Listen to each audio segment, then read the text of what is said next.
Hey guys, today we're going to talk about the top 3 mistakes people make when trying to scale their business. And this stuff is really important because when you start getting some success, you're getting close to that $100,000 mark, or maybe you just passed it, you start trying to make decisions to get bigger, right? Your business model needs to shift just a little bit. And if you make the wrong choices, you're going to be in a lot of trouble. And a lot of the common beliefs about scaling are not only wrong, but they're dangerous because they'll actually lead you down a path where you could lose your entire business, lose everything that you've made. So I'm Craig Severinsen, and we're going to talk about this right now. So I've got 3 common beliefs or 3 common mistakes people make when they're trying to scale and how you can avoid them or what you can do to avoid them. All right. So the very first mistake people make when trying to scale their business is that they don't get help. They don't get a guide, right? As entrepreneurs, we're really conditioned to think that hustle mentality, that work harder mentality, that late night mentality is some sort of badge of honor, right? Like if I work every weekend and late nights and I never see my family, man, I must be a great entrepreneur. Okay, yeah, I guess that's cool, but you know what I think is better? I think money in my bank account and time with my family, I think that's much better. So if I can get the results that I want, i.e. good clients, I can get revenue coming in, then I don't want to spend every single night at the office or the weekends at the office, right? I don't want to hustle harder. I want to work smarter. And the way that you do that is that you go and get some help. You get somebody who has done what you're trying to do, right? They know what you're trying to do. They know the pitfalls. They know the pathway. And you pay them to teach you and show you how to do it, right? You pay them to spend time with you so that you can do what you want to do quickly and that you can also have a life outside of your business. Or better yet, you balance your life and business together, right? And yesterday, I posted a meme. This is kind of what got me thinking all about this. Was I posted a meme, and you may have seen it on my profile. It said, "Every corpse on Mount Everest was once a highly motivated person." And immediately I started thinking about this because you would never go climb Mount Everest without a guide. Like if you're going to go climb Mount Everest, you're going to go climb this dangerous mountain. There's no way that you're going by yourself. It's too difficult. Too many people have died. There's no way that you're going to go and you're going to try to scale that by yourself. Maybe if you've done it a few times, I don't know if there's people that do that, but most people are never going to approach that without going and finding a Sherpa to help them and guide them up the mountain. And hiring that person is not weakness. It's not stupidity. It's wisdom, because that person knows the pathway, right? They know how to successfully get up the mountain and get back down the mountain. So you're going to exponentially increase your chances of survival and success by hiring that Sherpa, right? So hiring someone in your business is the same way. Find somebody who's gone before you. They know the path so that you can navigate it and scale your business properly. Don't try and do it yourself. Don't try and get, we'll talk more about this in a minute, but a lot of people try and just like spend the bare minimum, and they'll join like really large groups or really large programs that promise a lot of results.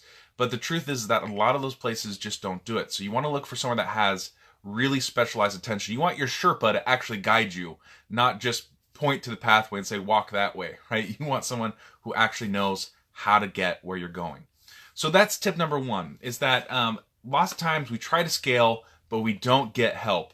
And that's a recipe for disaster, especially when you start getting revenue into your business. You've got some money. You need to start reinvesting that back into your business, right? Lots of people want to go spend it on houses or cars. And I get it. Sometimes you've got debt or expenses that you've got to pay.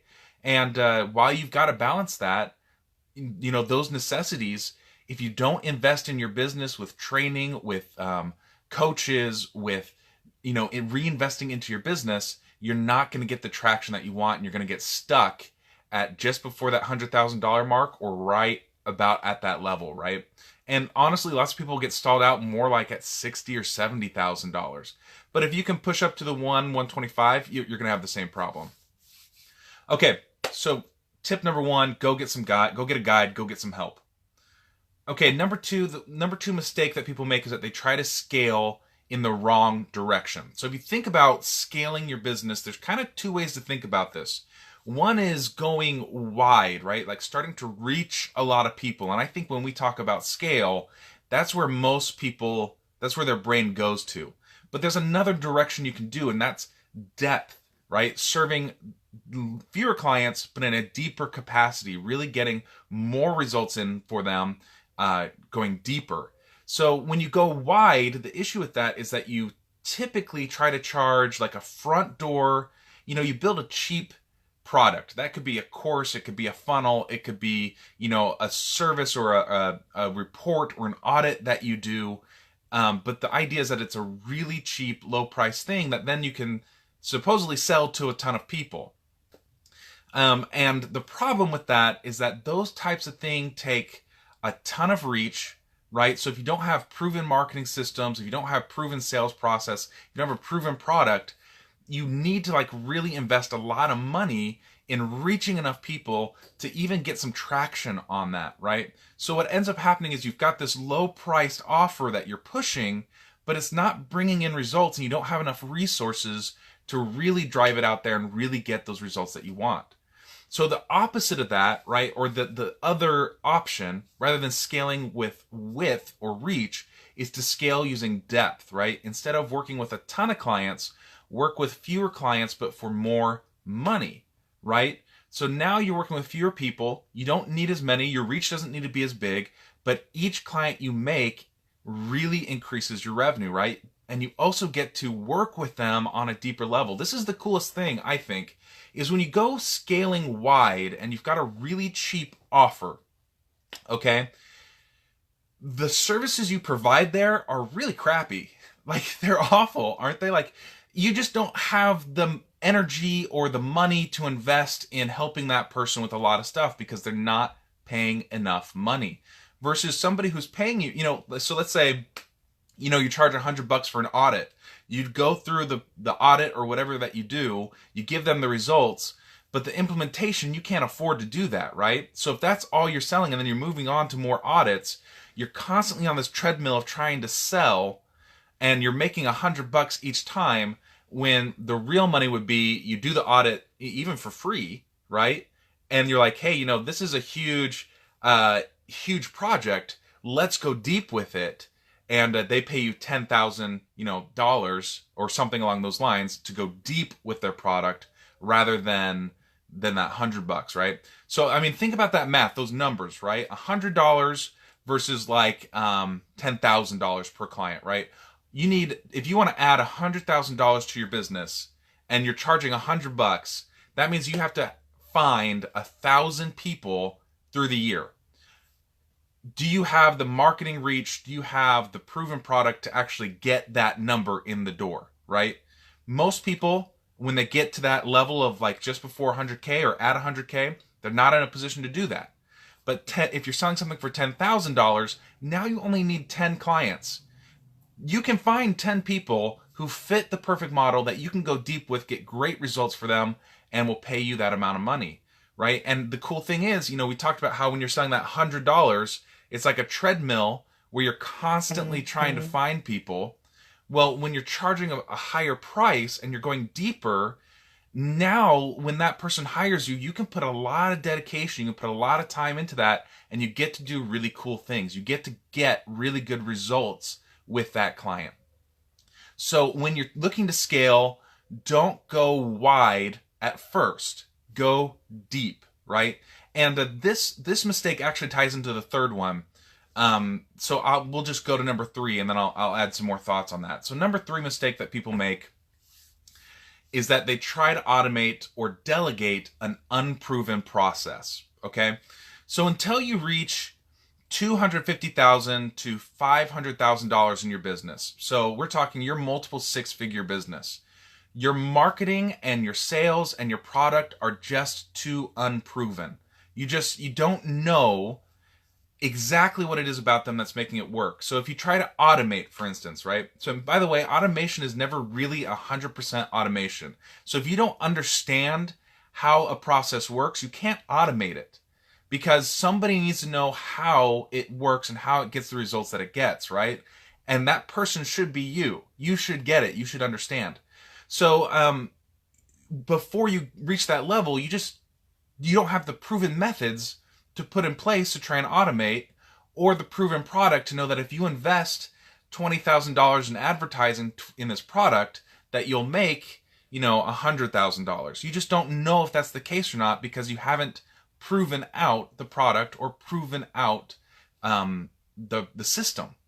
So instead of trying to delegate delegation is a little bit different because, once you start getting a lot of clients in, getting help is a really good idea. Building team is a really good idea. But trying to automate or delegate something that you don't fully know how it operates yet, bad idea. So the solution here, the switch in your mindset, is instead of trying to automate and delegate, aim to simplify. Simplify, simplify, simplify. Learn what are the levers in your marketing that cause you to get leads, and learn what it is in your sales that causes you to get clients, and simplify that process and streamline that process so that you are consistently bringing in clients month after month, year after year. And the same with your services. What are the things in your services that get results for your clients? Let's trim the fat, make sure our services are lean and mean and get results, and that's going to save you tons of time, right? So, you think, oh, I need this huge team in order to make this work.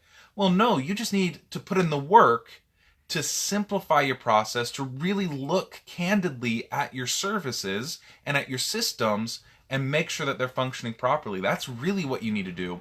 But that's hard. So since it's hard, what do?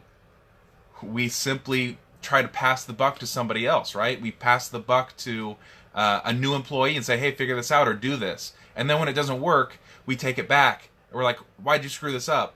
Well, they didn't. It's just that you didn't have it clear yet. You didn't have it simplified yet. You didn't prove out the process yet. So this connects to that second one, right, of scaling the wrong way.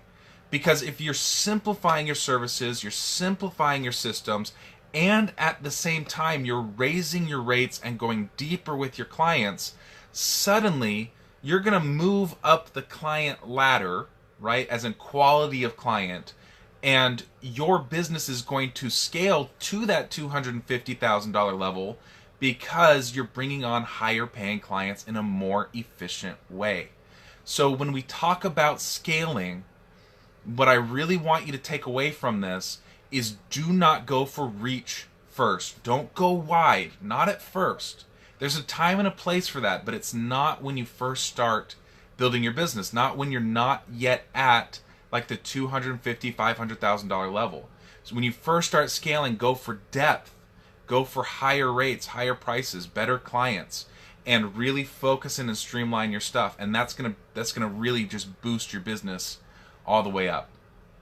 So this stuff to me is really important because I've seen lots of clients, I've seen lots of people that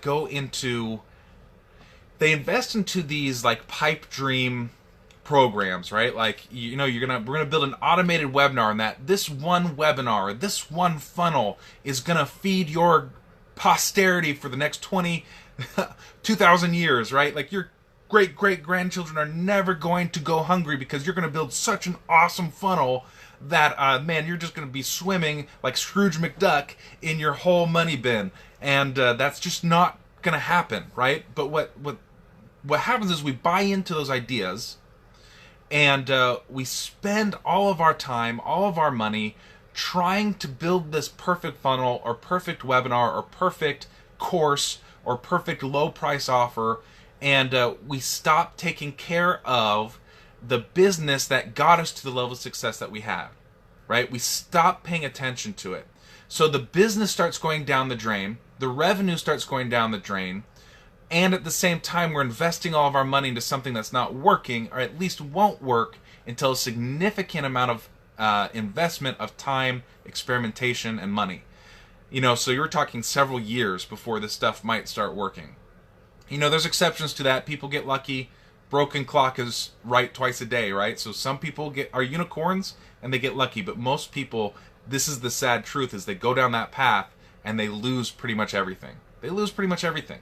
And if you go into like the Facebook groups of the people that run this stuff and you really take a look at what's going on, 90% of the people in that group are struggling. They're not getting it. It's not working for them. And they're trying really hard because they've been sold the dream, right? And then you've got these people, you know, a small percentage who have found success with it. But if you really look at those people, what's going on? Well, they spent tens of thousands of dollars and multiple years figuring this out, and now that it's working, they're getting returns, but the returns are not, they're minimal, right? Like they spent $20,000 in 2 years to get this perfect funnel working, and now they're making like $1,000, right? So now, you know, over the course of the next 5 years, now they're in a spot where it's going to start making sense for them because it's going to accelerate. But do you have $20,000 up front in 2 years to invest to get there? You know, and I'm making those numbers up. That's not like an exact. I did the report, right? And then you've got an even smaller percentage who are the unicorns or the people that really knock it out of the park. You know, and these are those people, like the people that are selling these courses, prop those stories up because they're good marketers, right? Where it's like, look, this person made 7 figures from this funnel or from this webinar. And if you really drill into those people, what you'll find is that they fit the mold of what I just discussed. They have a proven product, they have proven systems, they had money and time to invest into making this stuff work, and they made it work, right? So I don't have anything against courses or funnels or webinars. In fact, I've used webinars to grow my business. I love them. However, you got to know when to do it, right? You got to know which way you're scaling. Otherwise, you run the risk of losing this business that you work so hard to make, right? So let's be smart about this. Go deeper first, build up that base of clients and revenue, and get really, really good at what you do. Get really good at your marketing, really good at your sales, really, really good at your services. Prove it out. Create a $500,000 business first, and then turn around and say, okay, now I'm ready. Let's go wide. Let's invest. And guess what? You'll have the foundation of a $500,000 business underneath you to support you while you do that. So you'll have money to invest in it, and that'll take you from the multi 6 figures to the 7 figures and beyond, right? That's when it makes sense to do that. So if you're, you know, 2 things. One, if you're working on a funnel or something like that, and you're like, oh man, Craig, there's hope. Like, you haven't lost anything. That information is going to serve you well in the future. We just need to make some pivots. And if you're somebody who sells, I know a lot of my friends here, you're marketers who sell things like that. I got nothing against you. I just think that your aim should be clients. And by the way, you're going to make more money doing this anyways. Your aim should be clients who are ready for it and are at that $250,000 level. And what's cool about that for you is 2 things. One, you're going to be able to be paid better and probably paid up front for your work, right? No more guesswork of if I'm going to get paid or not. And 2, you're not going to be getting clients, you're going to be getting success stories, because these are people who are ready for it, they're primed for it, they've got products you know are going to sell, and so when you do that work for them, they're going to knock it out of the park, and you're going to make, you know, you're going to get great testimonials, and you're going to make a ton of money, and you're going to turn that around and make more testimonials and more money, right? So that's my 2 cents on scaling, right? I'd love for you to leave a comment. I saw Tina here. I saw Kevin here. I saw Autumn here. Good to see you guys. Leave me a comment. Give me some likes. Give me some hearts.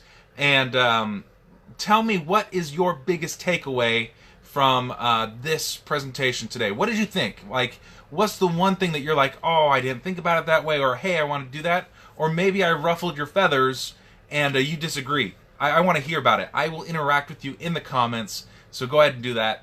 Until next time, take some fast focus, imperfect action. I believe in you. You got this, guys. See ya.